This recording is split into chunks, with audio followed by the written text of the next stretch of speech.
Sulaminah. Sulaminah had an accident last time and she couldn't be here. So we're sorry to hear that. Prayers for her. But with us we have Steve Ordonia, is the program. I'm gonna sorry. I'm still screwed. Is the program manager for Community, Refugee, and Immigrant Services at the American Civic Association. As you know, the American Civic Association is a not-for-profit organization committed to helping immigrants and refugees in our community start a new life while preserving their ethnic and cultural diversity. The American Civic Association has been dedicated to its mission of helping new Americans and building bridges of understanding between foreign and native-born communities since 1939. And again, they're not-for-profit. We're doing a donation to them in the back to help them out because during this difficult times, all non-profit budgets are getting cut. So anything we can do to help. And I also want to start out with the Bible verse. Jesus said, "Welcome the strangers."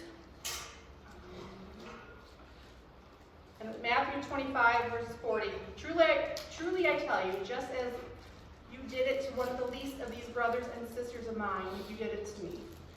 So what we do here is rather write the Bible to help our brothers and sisters in the community. With that, I'll leave you to it. Thank you. Thank you all for having me today and for being here to listen.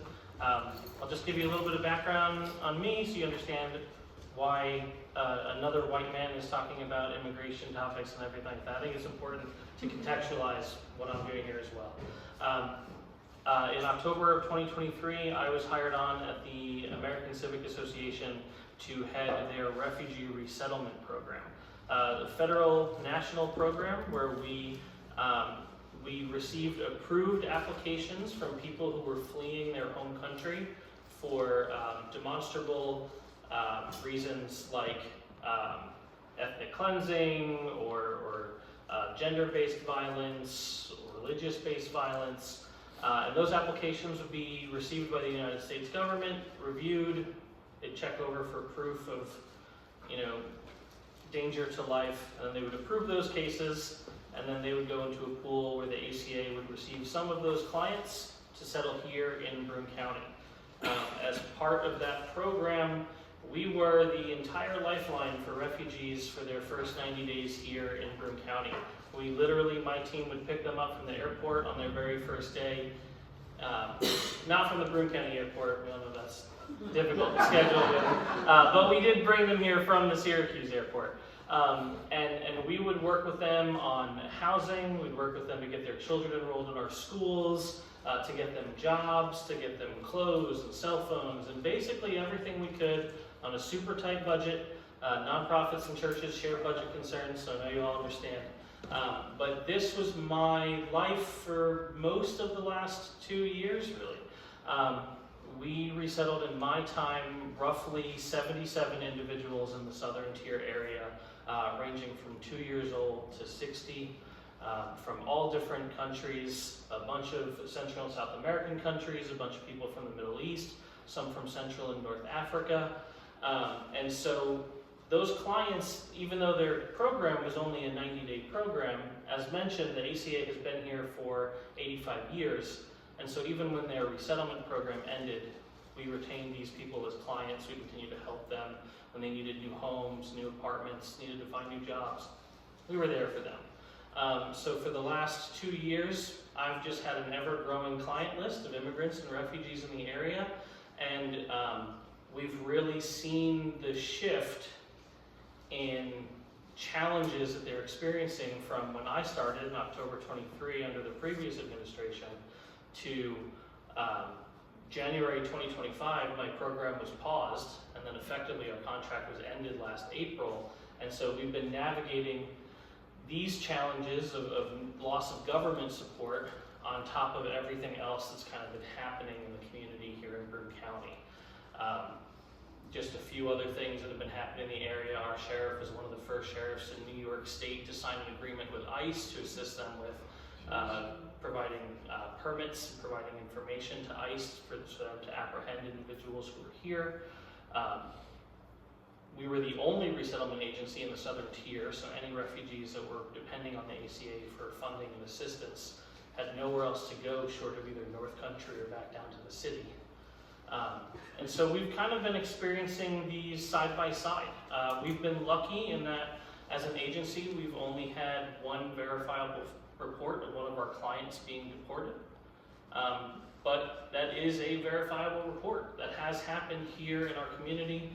We know ICE has been spotted a number of times over the last year. They've picked up quite a few people, and they might not be doing large-scale raids like they are in other places like Minneapolis and Chicago, but they are here. They are in Broome County. They are picking our immigrant neighbors up and sending them likely to Batavia in Buffalo, to their holding center there, and convincing them to either self-deport or they're keeping them in detention indefinitely until the courts decide what to do with their case. There are lots of arguments for and against these actions. I'm sure you've all heard them. If you have an interest in being here today, I'm sure you lean on one side more than the other, but many people are suggesting that it's fine to pick these individuals up because they may not have been here legally. Some people are suggesting that they create violence in our community. And so one of the things that I like to talk about when I talk about refugees and immigrants and anybody that's come here from another country is first to dispel these kind of rumors of why we may justifiably be removing people from our communities. The immigrant crime rate has always been lower than the natively born American crime rate. These individuals are not inherently dangerous. Especially individuals who came through the refugee program were some of the most vetted individuals in our nation because of how thoroughly the federal government was reviewing their cases. But even immigrants who crossed borders without necessarily appealing to Border Patrol will have significantly lower crime rates than the natural born population. Please. How are you defining immigrants versus refugees? Great question, thank you. When we're talking in, I'll say, layman's terms about immigration issues, there are lots of terms that are kind of bandied about. There's migrant, there's refugee, there's undocumented, etc. There's asylee. Within the legal immigration system, all of these have very specific definitions. So an individual who is undocumented is somebody who has never been identified by Border Patrol and who has been living here and will somehow be discovered by ICE or Border Patrol through work records or whatever. An asylee is somebody who has come into the country, potentially undocumented, submitted themselves to Border Patrol or U.S. Customs and Immigration Enforcement and said, I'm fleeing violence in my home country and would like to submit an asylum application. And they are technically documented at that point, but are not necessarily approved to live here. They're basically in a perpetually pending status, waiting for a judge to decide whether or not their case is approved. Refugees are similar to asylees. They're also fleeing violence in their home country. But unlike asylees who have to already be within our borders, refugees make applications from a third country, not their home country, not ours. They're usually in a refugee camp somewhere else. And so they apply for asylum and get approved, and they arrive here after approval. And that's just, when I use those terms, that's what I mean. If you need a reminder, please feel free to raise your hand and ask. Immigrant, anybody that's come here from another country, regardless of what that status may be. So all of us. Yeah, correct. Yeah. If you've got ancestry outside of the U.S., you're on some level an immigrant, absolutely. But so, a lot of arguments try to focus on justifying individuals being taken out of our community because of crime or because they're stealing American jobs or what have you. And I think if you already believe that somebody has, that somebody is allowed to be removed from their community and their family because of that, there's not a lot that I can say to you that will dissuade you. But if you are concerned about the legality of somebody being here, sorry, let me read that. If you're concerned, not concerned about the community because you think that people who don't belong here legally should be removed, I do like to stress that removing these individuals who have lived here and worked here and grown community here and become our neighbors and go to our schools does have a larger impact in our communities. And as mentioned, all of my clients for the last 2 years were here legally. They are refugees. They have legal status in the U.S. But this immigration enforcement, while the government informs us that it's only targeted towards those who are here illegally and undocumented, is causing significant barriers in all of their lives despite this legal status. Partially because, one, as you don't know, the regular person on the street does not understand the difference between an asylee and a refugee and an undocumented immigrant. And if they choose to attack someone based on their color and their accent, they're not looking for status. They're not looking to say, hey, do you belong here? They've decided already who doesn't belong here. I have a few clients living in Johnson City who have lived there peacefully for 2 years now, whose children are now being jumped on the way home from school, who are having fights with their upstairs neighbors telling them that they're going to call ICE on them and that they should learn English and they should find somewhere else to live. Neighbors that they've had for 2 years without any prior engagement, any prior difficulty. And so this messaging that's happening in our country of immigrants not belonging, I think is a larger issue than the legality of whether or not somebody belongs here, because we are perpetuating hate in the U.S., and that's giving a lot of people the freedom to act on that bias, on that hate. And my clients, whether they're here legally or not, and I do work with anybody of any status, are all experiencing significant barriers now just being welcomed in a community because of the rhetoric that we're hearing throughout the United States. And so when I come out and when I speak to other community members, I think the thing that I really want to focus now is that the net that the ACA casts to catch anybody who's struggling or needs assistance has never been able to catch 100% of our community members that need help. And that our sphere of influence is only going to be less and less effective as the federal government takes more and more action against our neighbors. And so, not to say no thank you to the donations that you're raising, because we definitely need them. But one thing I really want to convince the Broome County community to do over the next few years, as we're going to see intensification of these actions, is to kind of start building your own networks of support. The solution for what's happening right now is really more community. Churches are a great place to start for that. But our immigrant neighbors are going to be more fearful of leaving their homes and going farther abroad. So immigrants here in Endicott, we used to have a lot of them coming to ESL, coming to our monthly food bank.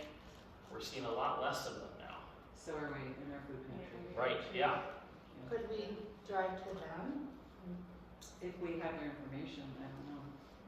Yep, I think that's something that we've been exploring at the ACA as well, is can we do collections and then do deliveries ourselves?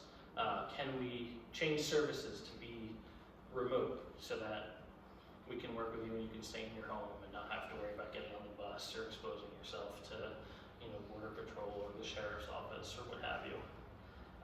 But I think that's really where the conversation starts, is what can we do? The ACA will need support 100%, but not everybody wants to go to downtown Binghamton. And they're going to be less and less likely to want to go to downtown Binghamton as these things continue. And so what we really need is kind of a more broadening of support, even just individuals being willing to talk. And I promise you, Google Translate's not perfect, but it goes very far when you're just trying to ask somebody how they're doing that day. And really what we need is more communities willing to openly say, yes, immigrants are welcome here, and yes, we want to get to know you, and yes, we want to see if we can help you with your trials, your travails, what have you.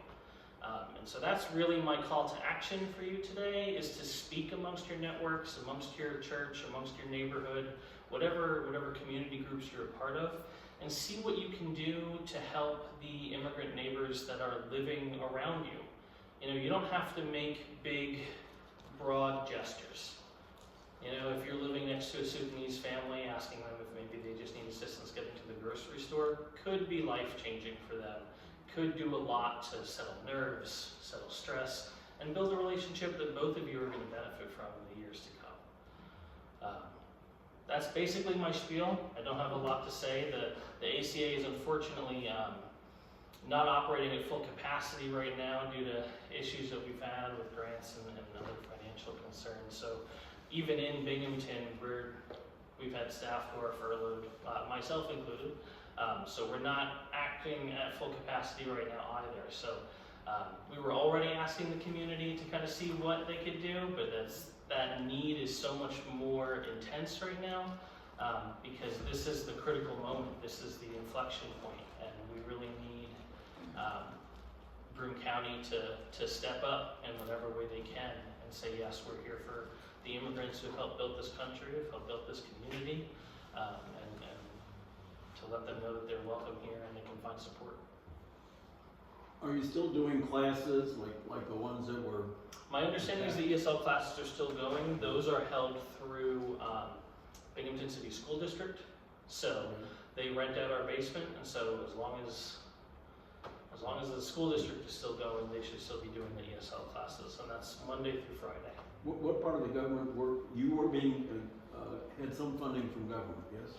Yeah, the resettlement agency, the resettlement program was a federal program. It was through they just changed which department it's under, so of course I'm going to get it wrong. So I'm not going to say definitively. Yeah. Department of State, that's what it was. Yes, it was under the Department of State. They changed it recently. But they had a contract that they developed with like 12 or 13 national resettlement agencies. And then those resettlement agencies would partner with smaller nonprofits throughout the country to kind of broaden place. So we were partnered with the International Rescue Committee, the IRC, whom you may have heard of. They're fairly large in the nonprofit immigrant space. A couple years ago, three, I forget what it was. I was part of a big push to get documentation for Afghanis to get parole, and whatever happened, I never heard what all happened. Were many able to come here? So there were a lot here. There still are. We actually have, compared to other places in New York, a fairly large Afghan community. A lot of my refugees that we resettled were Afghan as well. And it's my understanding that, so there was a specific program. I want to preface, I'm not an immigration lawyer, I'm not trained in immigration law, so this is just my understanding as somebody working tangentially with our immigration team. That there was a type of visa called a Special Immigrant Visa, SIV, where if you had worked with the U.S. government in Afghanistan before the Taliban took over, then you could apply for a green card here in the U.S. For a while, the U.S. was paying airfare for individuals to come here, though they still had to work with resettlement agencies to get support. My understanding is that they are still eligible to come to the U.S. I know at the beginning of last year, the U.S. had stopped paying for their airfare. They may have resumed that. But there is potential for communities to still band together. There are a lot of Afghan families who are still living there, who are being targeted by the Taliban for having worked with us. And they are still eligible to come here. So that's also, something that the community could do is find ways to help Afghans come here. There's a nonprofit I think they're in the Carolinas called Honoring Our Promise. And if I remember it, Pat, I'll send you the link. But for a long time, they were paying airfare for Afghans who had been left in Afghanistan. I believe they were started by U.S. Military vets who had done tours in Afghanistan, who understood that their friends and allies had been left behind when we pulled out. Honoring Our Promise, I believe is what it's called. I follow them on LinkedIn, so worst comes to worst, I'll look them up on there and then send you guys the link. But they, for the longest time, were working with, I think they're working with HIAS in Rochester to bring more Afghans to the community as well. So whether it's direct community action or banding together to help our allies in Afghanistan come here and rebuild their lives. Many of my staff, or half of my staff when I was doing resettlement, were Afghans who had come here through the SIV program. And we're absolutely committed to building those programs. They really are a wonderful culture and beautiful people to know, and they're so communally based. They really are just here to help build alongside us all. I have a question. You said that you're not an immigration lawyer, so this might be, I don't know if this is within your Yeah. scope of what you know about the law, but I hear people talking about how they think it's wrong for people to be here illegally, and there's this sense that that's quite a serious breach of the law. But my understanding is it's not a felony, it's not even a misdemeanor. It is more like a parking ticket, isn't it? I mean, like just in terms of the legal effect, you know, the Yeah. legal position on people who are here without any documentation. I know that's changed right now in terms of the actions the government's taking, but until this, can you clear that up? So my understanding is the same as yours, is that unless you've been removed from the country previously, being here undocumented is typically a civil offense. The way that I heard it mentioned by a colleague of mine was that it was basically the same as like lighting fireworks on the 4th of July. Like that, it was treated that way. It, you know, slap on the wrist, provide your documentation, verify whether or not you're allowed to be here legitimately, quote unquote, and typically a court would review the case and make a determination. And even then, if it was determined that you had to remove yourself from the country, you were typically given a time frame to do it yourself. You weren't detained indefinitely in a prison. You weren't, you know, left in a room without beds with a single place to go to the bathroom amongst 30, 40, 50 other people. You were allowed to call your family and friends. And it's my understanding that that law has not actually changed. And that the enforcement has changed. Unfortunately, it's always been a little bit up to interpretation. I think judges could really swing one way or the other, whether it was civil or not. And I think what happened is that, and again, not an immigration lawyer, so this is just my understanding, is that the law was written fairly vaguely to allow for different circumstances. And I think a lot of legal law enforcement right now is using that vagary to, you know, ramp up and then intensify the way they pick people up. I think that's what bothers me most about what's happening is that there are many, many immigrants who are playing within the system. They're going to courts, they're going to immigration services and so on, and that's where they get picked up. Yeah. So they're doing their part, but we're not doing ours. Like Yeah. Mr. Huang in a week ago, who Yeah. was picked up on his way to a green card hearing. Absolutely. Right, right. Or right outside the courtroom. Yeah. Yeah. The case was dismissed and then the ICE was waiting for him out in the hallway. Our client that was picked up had a pending asylum case. And again, you're not officially allowed under asylum, but you're not officially disallowed under asylum either. You're in this legal limbo. He attended all of his court meetings as he was supposed to. And when they brought him up to Batavia, they said to him, well, you can go back home to your home country, or we can just hold you here until a decision is made on your case. He's being held in a prison.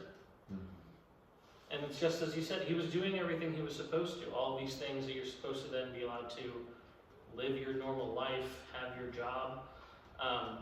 And so he self-deported and now cannot come back to the U.S. I think it's for 5 or 7 years is the window.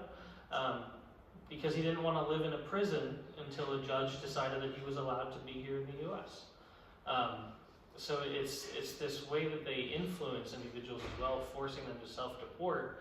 Because yes, you're technically doing everything you're supposed to, but that doesn't mean that we can't detain you indefinitely and just make your life miserable so that you want to deport.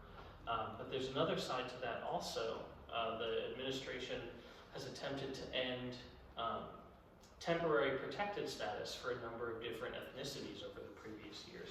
Our Haitian neighbors, our Venezuelan neighbors. Temporary protected status is, as it says, temporary, but it has been consistently being renewed with an end date to allow individuals who had fled violence to live here in the U.S., try to rebuild, try to restabilize, And the current administration has attempted to end that early multiple times.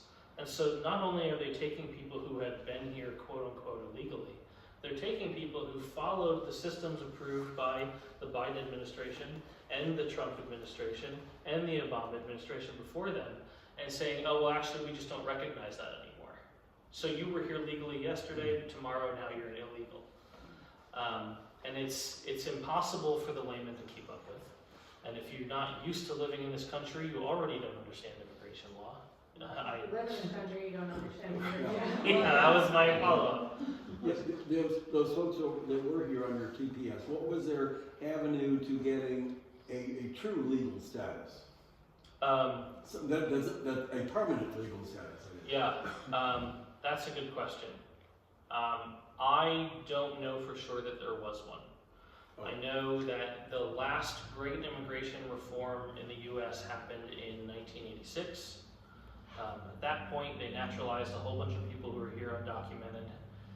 And they created the green card system that we still have today that you have to be approved for. And any other new program that's been introduced since 1986 has been legally a temporary measure. So TPS, DACA,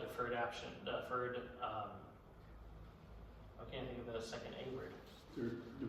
Deferred action for childhood arrivals. Childhood arrivals, thank you, yes. But these were temporary measures. We haven't created any new, realistic, attainable pathways to green cards and citizenship since that reform in 1986. And in my understanding, in my research, we've only made it more and more restrictive. So these TPS individuals were basically just here as our asylee neighbors indefinitely. Waiting for the program to either not be renewed and would know that they would have to go back home, or for them to attain, whether it was by marrying a citizen or doing something else that would allow them to pursue the normal green card process. But it wasn't a guarantee that they could. They just had to find their way to it, usually by paying for an immigration lawyer, which is expensive and beyond the means of most individuals who immigrated here under a TPS status. Janie's question about defining the folks who are involved, from asylum seekers, immigrants, migrants, and so on. Does anybody here listen to WNBF? Well, that's good.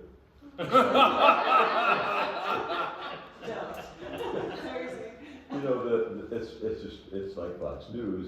They call it news radio through opinion radio.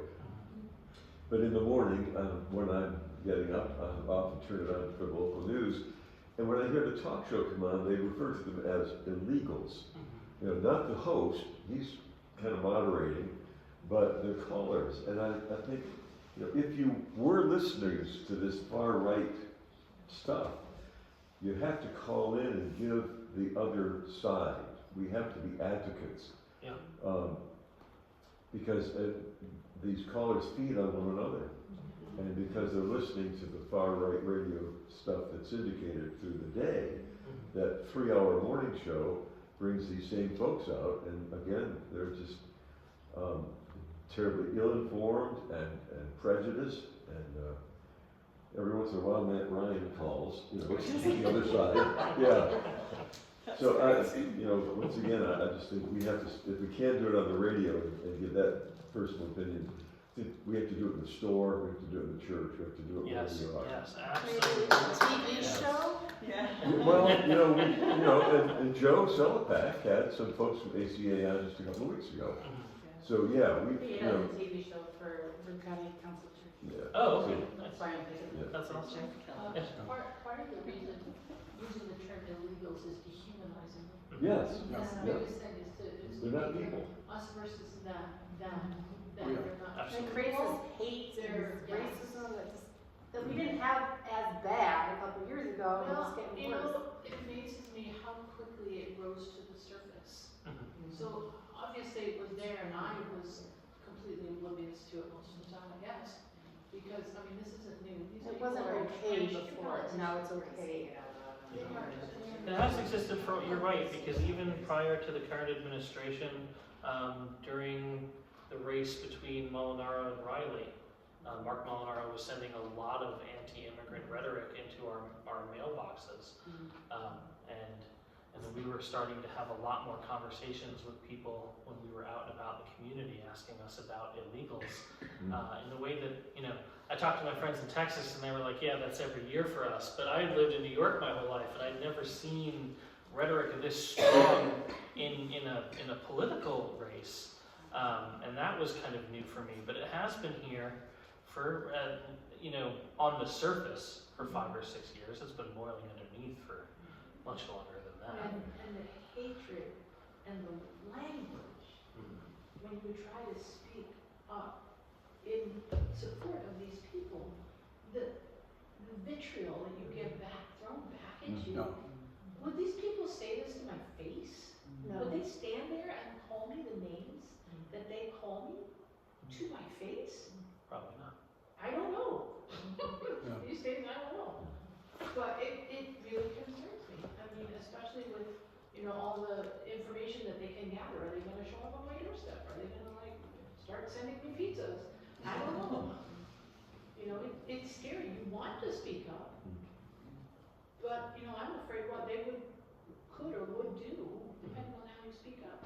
Yeah. I mean, I see these people in Minneapolis, I see those videos, I'm like, oh my God, you are so brave Yeah. to be doing what you're doing. And But I I think saw that one is- where they boxed in an ice car with Target carts. I'm like, I could do that. And what you're talking about is something that I think a lot of us are grappling with. We are kind of living in this time where we feel compelled to speak out and to help our neighbors, but it is increasingly dangerous to do so. There have been talks about putting nonprofits who work with undocumented folks on a terrorist list. So just by the nature of me having an employer, I might be marked as a terrorist sometime in the next 3 years because I helped people find housing. Until November. Well, it's Yeah. so, But I do Well- think that our neighbors, the individuals that we want to speak up for have fled similar environments, often for also speaking up. They've made the brave decision to come to another country and rebuild their homes and rebuild their communities. And, speaking out is not going to be right for all of us, and then some of us are going to, protect ourselves. But I think it is a conversation we need to have in spaces as Americans, as the populous individuals in this country, about being willing to put ourselves in danger the way that our immigrant neighbors have experienced for decades, centuries, because that's the way the needle is going to move. There's been a lot of action in Broome County, and I love to see it, but a lot of these are very civil protests, and that's great. Let's do more of that. But find some other way to take action as well. And if that's just telling somebody in the grocery store, when you hear them say illegal, that that's not a good term, and educating them, that's speaking up, that's advocacy, and that's effective advocacy. Individuals need to know that it's not okay to label people that need help with all of these heinous terms. But the only way that happens is if we, the people who are comfortable here, are willing to take that step and say that and advocate. I remember 20 years ago or more, the Presbyterian Church had a program of accompanying people in Central America. People who were in danger, we would go down, volunteers from American churches would go down and accompany them to school or accompany Wow, them that's amazing. because people were reluctant to take violence against them because an American was with them. Yeah. We may get to that point in our own communities where we accompany someone. Just walking your neighbor to the grocery store. Yeah. Yeah. I think we are at that point. Yeah. And then, They're doing that in Minneapolis. Yeah. Yeah. So what do you think is the best resource for accurate information? It's really tough, right? Yeah. Because you're speaking to a lot of, some people have a lot of knowledge, but if I'm going, NPR just got obliterated. Mhm. So where do you go for the appropriate news or the appropriate information? Yeah. Boy, not an easy question. BC, the British. No, and so I follow a lot of international news. I think the best way, the way that I do it is, I do follow a lot of right-wing media as well. Sure. And I think it's just critical thinking, you know, follow the right wing, follow the left wing, understand the story from both sides, and try to sift through it. The problem that we're experiencing now, you know, and we can go a whole other conversation about the impact of AI, but there's so much misinformation. Yeah. You know, there's sometimes I'm just watching a cat video with my wife and we're like, is this real? You know, and it does make you question everything. And we should be questioning everything, but maybe not to that degree. But I find watching a lot of international news gives me, like, they're not influenced as much by our internal right-wing, left-wing politics. If anything, left-wing politics in the US is like almost right of center in a lot of our European countries. And so I find, you know, you want to digest as much as possible. And it's really going to be about having that conversation, continuing to talk to more immigrants, find out their truths, what their experience. Please. This is actually a very serious question. How do you take in that stuff from the right and not like just leave with all this damage to your soul? Yeah. It's not an everyday practice. Yeah, but I mean, I've had days recently where I start the morning reading just any news, any piece of news practically, and I feel my blood pressure going up, I feel my heart rate going up, and I have to sort of bring myself back down. You know, like I have to find a way to come back to center because it is hard to take that stuff in because it's so ugly and it's so demoralizing. So I don't know, that's just personal I experience. struggle with the fact that not only do we call immigrants illegals at this point, which you said is obviously not accurate at all, but we're also trying to say that they're violent and that they're criminals. And like, I'm sure their acts of violence or criminals are no more than the rest of us. Probably less. Probably less because they're being watched. It's actually less. Yeah, we're people are like, oh, they need to go because they're criminals and they're doing terrible things. And I'm like, where are you getting this information? And the rapists and the murderers and all the Caravans, out of their mental caravan from institutions and Mexico so was coming to forth. get us the Well, whole if you time, listen- treating the dogs and like all this stuff Yeah. in here, and it's like, and then people start believing it. It's like, no. Right. Yeah, the president will say that, you know, Venezuela is only giving us their criminals. The only Venezuelan immigrant that I know is a lawyer. Well, aren't they taking everyone into their prison now, criminals or not? I watched that 60-minute thing that got banned from RTC. Oh, CICOT in El Salvador. Yeah, it's on YouTube. You won't let you watch it on YouTube because Canada played it, but we didn't. And the people going there are not even criminals. Like, they didn't even do anything wrong. Well, ICE's own report says that, I think, I'm not going to say the statistic and be completely wrong, but like the vast majority of people they're picking up have no criminal record. And the ICE doesn't have like even enough authority as like a local police officer, Right. but they're carrying guns. Yeah. And stuff. But those people that are picked up that have no criminal record are still sitting in our jails, Correct. waiting to Yeah. get a moment in front of a judge.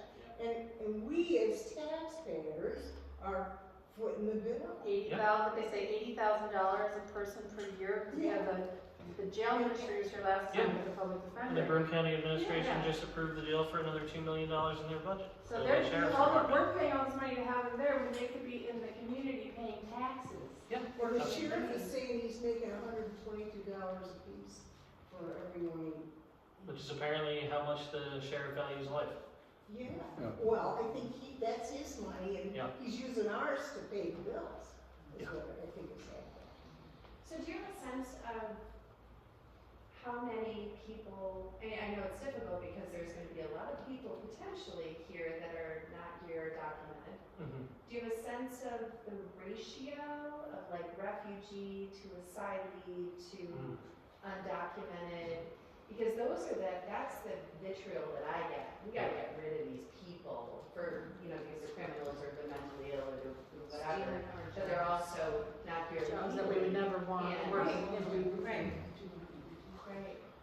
So, the ratio just of, Kind of like, how many people really do you think are here and have zero documentation versus people that are working to achieve citizenship or what have you Are you through talking asylum? Are you talking Broome County? I'm kind of national, actually. national I couldn't begin. Okay. Locally, maybe a few thousand. I would be surprised if it's more than that. Out of how many though? Out of whatever our population is in this I mean, a city. few thousand undocumented, you saying? Yeah. I think probably through the southern tier. We tried to project this a few years ago for a grant, but they're undocumented. It's difficult, right? It's Like like 1% or less than 1%. What about documented? So I think when it came to documented, we were looking at the census records too for not speaking English in the household, and it was, I think we estimated between 13 to 17,000 people in Broome County. So document. Huh? Yeah. Right? Yeah, Well, it's yeah, really you it's have a not. ton of Yeah. students. Even if every one of those people was a criminal, they're not significantly changing statistics in Broome County, and the vast majority, 90+%, are individuals who they want their kids to be happy, they want an income, they maybe want to buy a home one day, they want to pursue education, and I think that's really, they're just people. We're all just people. It's And not those of all us- easier to be illegal. I mean, the legality, the needle is Yeah. just constantly moving. Well, the common argument is, my ancestors came here the right way. But you go back more than a few generations, and all you had to do was roll off the boat in Ellis Island and tell them what your name was. Right. You didn't need to have job history or, yeah. Was it without documentation block that's Yeah. been telling? There's so much, That's where it came from. That's where that term came from. Without paper. Yeah. I hear people talk about they need to learn English, and I remember my paper route in this neighborhood when I was a kid. I had folks in the paper route who didn't know English. They knew Italian, they knew Russian, but these were the older generation, and so they would have to go get someone younger to pay for the paper. So, this is not. Do we even have a national language? I think they did designate English earlier in the current administration. I don't know how That was just official that recent. is, but I think it was an executive order. Yeah. Yeah. So, Yeah, a piece of paper with his signature on it. But yeah, no, we don't. We haven't officially had a language, and I mean, there's even enough Spanish speakers here in Broome County now that some stores have their signs in Spanish. If Weiss is willing to recognize that we need Spanish to sell things, the rest of us should recognize that we can accommodate more than one language in the area. but besides Spanish was spoken on this continent before English was Yeah. spoken on this continent. There we go. We almost spoke French. Yeah, it's it's an ever-changing landscape, but there are a lot of holes in their arguments. And the earliest of us spoke Iroquois. That's the only one that aren't immigrants. There you go. Every else, what else? Descendants of the earliest American immigrants. They are also Several thousand years. Yes, yeah, they are being picked up as well. Yes, they're picking up off a reservation in Minnesota, I think it was. You're on the reservation. You're obviously out of your jurisdiction. But we're not picking up Norwegian immigrants. We're not picking up Danish immigrants. South African. Yeah, So that it's, We're fighting them. And we're not picking up from Florida or Texas, where there are many more immigrants than there are in Minnesota. So it's really about, Democratic it's states. about, is your governor a Democrat or Republican? Yes, bingo. Yeah. And my father-in-law, he's a great farmer in western New York, and they rely heavily on Mexicans because this is work nobody wants, and they don't pay well, but they're the only ones willing to do this work. And they're gone. There are none to be found. Yeah. Because they're hiding or they're taken, and my father-in-law goes, well, this doesn't affect me. I go, well, where are your workers? Well, they're long gone. I'm like, well, then obviously this affects you. You're out there in the middle of winter doing the work cannot yourself. cannot remove hundreds of thousands of people from a community without an impact. You cannot create fear in a percentage of your community without an impact. Not one person has said, I'll do that job, I wanted it, I was waiting for it. Not one, you have to go up there and do it himself, because you don't have anyone volunteering for this work. Oh, even outside of employment, heightened immigration law studies have shown cause significant concerns in immigrant families in doing basic things, even like seeking health care. And so, we've all lived through a global pandemic. Do we want 20% of a neighborhood to be concerned about going to the doctor's office and not getting their vaccines? We already dealt with that fight back and forth. But even families who came here who are undocumented, but maybe their children are immigrants, will pull back from healthcare. So children are not getting the healthcare they need. They're not going to the doctor's office. They may be being pulled out of school.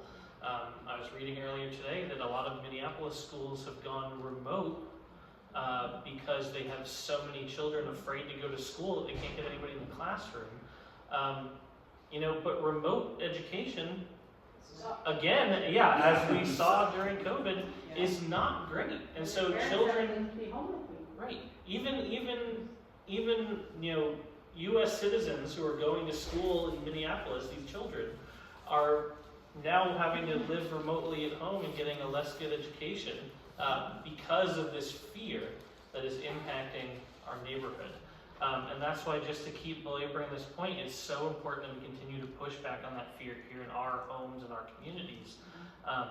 Because whether or not somebody is illegal doesn't change how this enforcement is impacting us and impacting our communities and our neighborhoods. And we need to stand with one another. We need to stand with our neighbors so that we can keep community. Community is one of the most important things. We are a communal animal at the end of the day. But I think by keeping community and growing that community is really a solution to a lot of what ails the country today. But there needs to be an intentional effort there. Please. I think that we have to be careful about labeling people with something other than their name. Yes.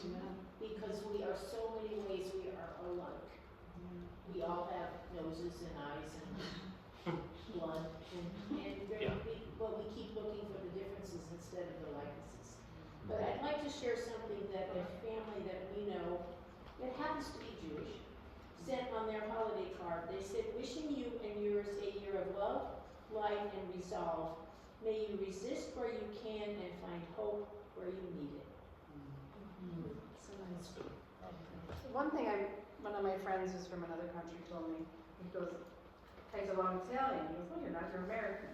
Like, if you leave this country, you're not Italian, you're not Irish, you're American. So we're all the same. But we think when we're here, we're trying to separate us and make us so different.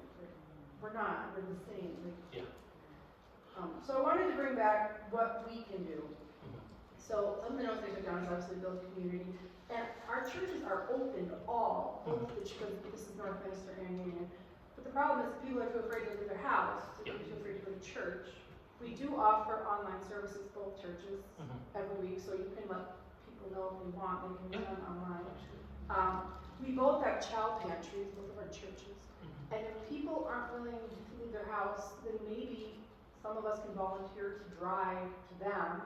So if you had a list of folks you can maybe share with Pat, you can share with us, of how we can, I don't know logistically how that would work. Or I think just to preserve their privacy, maybe you could tell them about our churches. Yeah. That we have a pantry, that we would like to help them get food. If they're uncomfortable leaving their homes, we would like to help them get food anyway.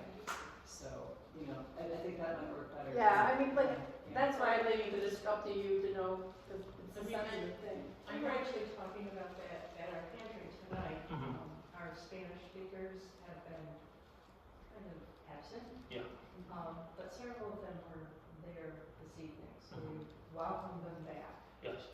We don't have the language skills to talk to them, but we were kind of batting on the idea. We have a pantry email, and we have our menu every week changes, and we have it in English, Spanish, and Arabic. Is there a way for you to convey that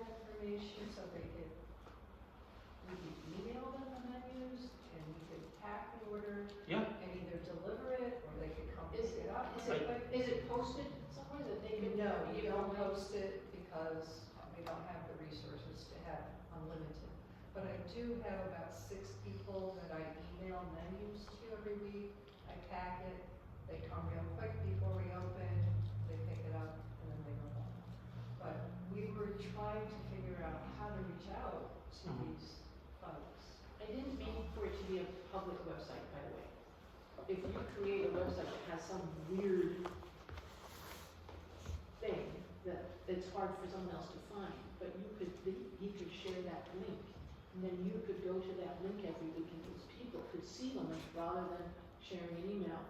We can actually do that on our own website. We have done that for videos of funerals. It's not public on our website, but it exists on our website and the family has it. Where the family can I'm give just it thinking about, to their friends. this sounds terrible. Selfishly, I have a limited amount of time, and I don't know that I can add one more piece, but. Do you have I can communication try. with the school, with the local school district? We are connected with Jenny With Staff. Jenny, yeah. Because I think, one, as mentioned, the ACA has undergone a pretty sizable furlough recently, and so my ability to disseminate information right now is very limited. Well, I just meant like, if I send you a flyer, you could hand it to people that come into you. So I'm only in the office twice a week, Okay. and we don't have a lot of people coming in right now because Okay. that's what I mean. Once we start back up again, more than happy to share, but I'm just right now significantly limited.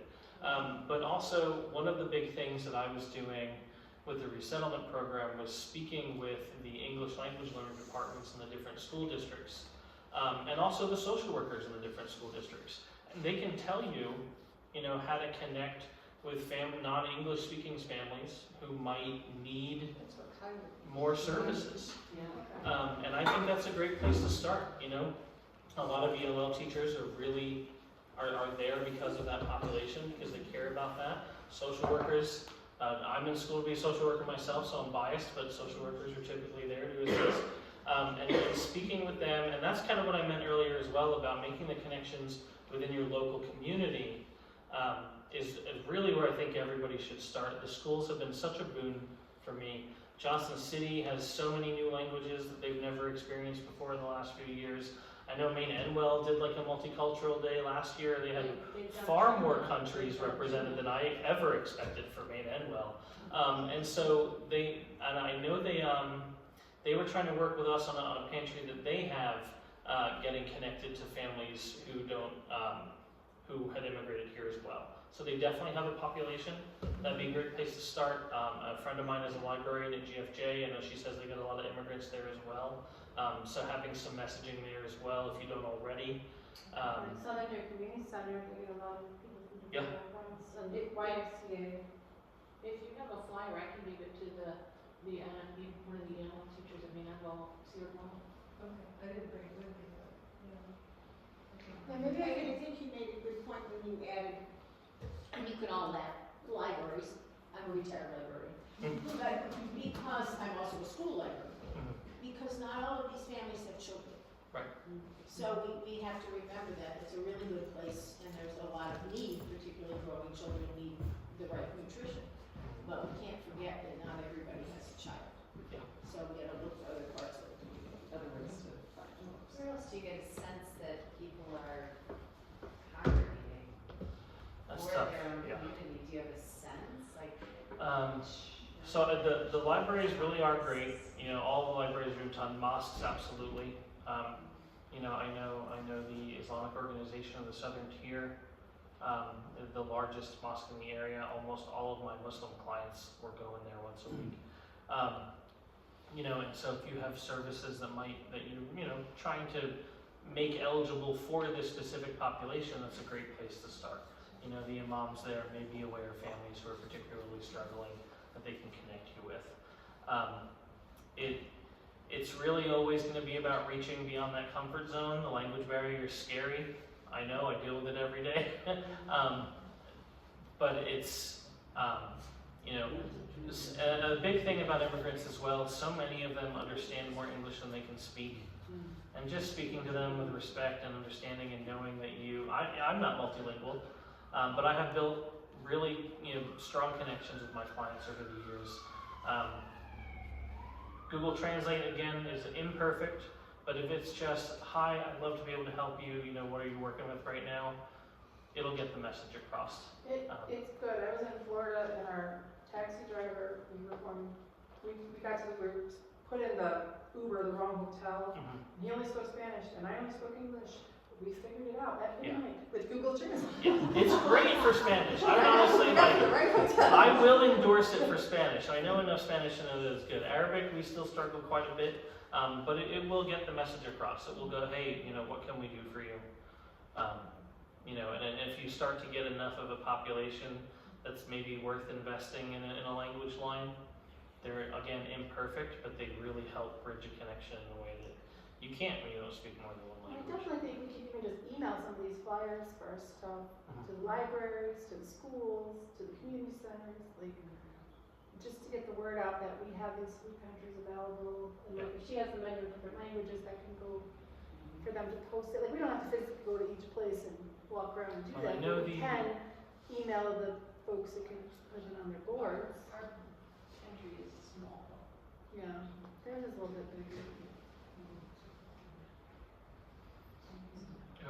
Is your pantry partnered with anybody, or is it just? We mostly get referrals through CHOP, Okay. so we're only open 2 hours a week. Mhm. We are open for walk-ins at that point, so we do get walk-ins.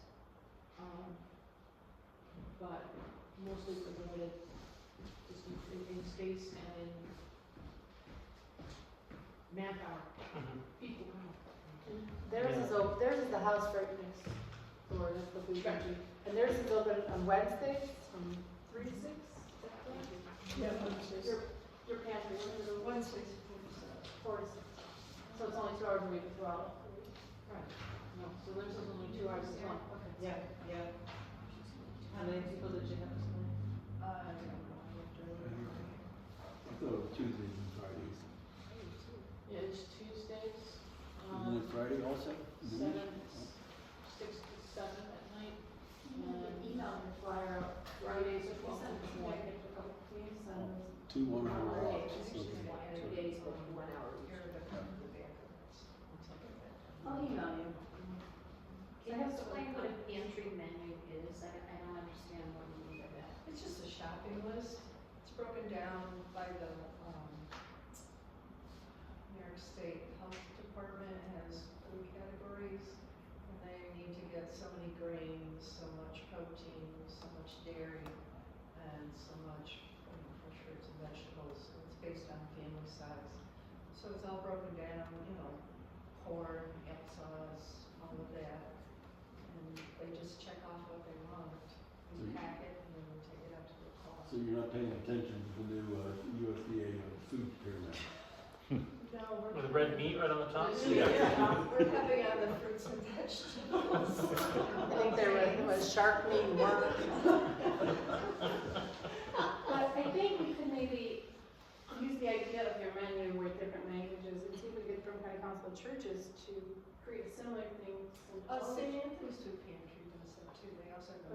But if we get it from the Council of Churches, it could go to all the pantries, or all, it could be bigger. Well, my menu changes. No, but the idea of having it in different languages. Oh, well, Chad's very well. Honestly, if somebody has a cell phone though too, they can, there's Google Translate, you just show your screen onto the, whatever language it is, and it will translate into your language as well, so. Just thinking of ways that could help. Yeah, no, I think that messaging in a native language is such a strong way to signify that you're ready to help. Being aware that you have Arabic needs, that you have Spanish needs. There's so much messaging. Even so many of my clients would tell the Department of Social Service that they need messages in Spanish and still get all their communication in English. It's limiting, it's another barrier. And so that's a great first step, understanding where the language is needed and seeing who comes in. And just encouraging when they do come in, tell your friends, is there something you were looking for that we didn't provide? Giving these communities. We surveyed them and stuff like that. We had Awesome. Safrida. I don't know why you invited me, she's got all your answers. Yes, they saw, we have. Yeah. That's amazing. That's so great to We hear. have halal chicken, we have Wow. the things that they have. I wish I knew this a few months ago. I would have made some referrals. That's so great. That's amazing. Yeah. So we do, we welcome them, we enjoy them, they're working down here at the nursing home. Yeah. Hard But work. it sounds like you've tapped into the formula. It's identifying, who in your area might be living in like a different community, different religion, different culture, talking to them, building trust, identifying what they need, and then building a system to provide that. We can all guess at what immigrants might need, but the ones who can tell you are the immigrants. So we just need to build trust with them, and starting with that compassion, understanding, not asking about their status, just welcome them in. That's how you start to build the trust. And once they trust you, they stick to you. They understand who is in their corner. But once ICE shows up at the food bank, We have big signs of what to do. good, ICE comes, call this number. because that's where they're looking for folks, is at places where they're gonna find services. We have signage. So to have a policy is important. Yeah, and it is important to have very clear signage about like what is public space and what isn't. Because ICE without a warrant cannot enter a non-public space. And so if you have that signage available, Big stop signs. yeah, Yeah, good. you guys are crushing it. I love to hear this. That's great. Yeah. Yeah, but we don't. Yeah, we need to talk to you. Yeah, that's not saying. The time that I have spent in the food pantry, there has not been a lot of diversity of people who show up. That might be changing with that 4-story building right down the street from us. So that's a beautiful building. Caleb keeps going, I see the sign. Yeah, because it's supposed to be for lower income, right? We are over our All right, time, but all right. I want to thank you so much for Yeah, coming. It's been- Thank you. Thank you all as well for your interest and your questions. And Yeah, we really appreciate you taking the time to come out here and help us to understand these issues better. I need a prayer because it's a church. And then have a brownie before you Yes, go. I'm around Yeah. for prayer. Or 12. Yeah. That's great.